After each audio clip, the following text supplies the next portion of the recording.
నువ్వంటూ పుట్టినట్టు నా కొరకు ఆ చూకి అందలేదు ఇంతవరకు. వచ్చింది గాని ఈడు ఒంటి వరకు వేధించలేదు నన్ను జంట కొరకు.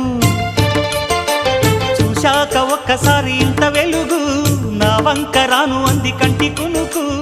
ఈ అల్లరి గారడి నీ లీల అనుకోనా, నీ పేరు ప్రేమ అవునా, ఇవాళే నిన్ను పోల్చుకున్నా.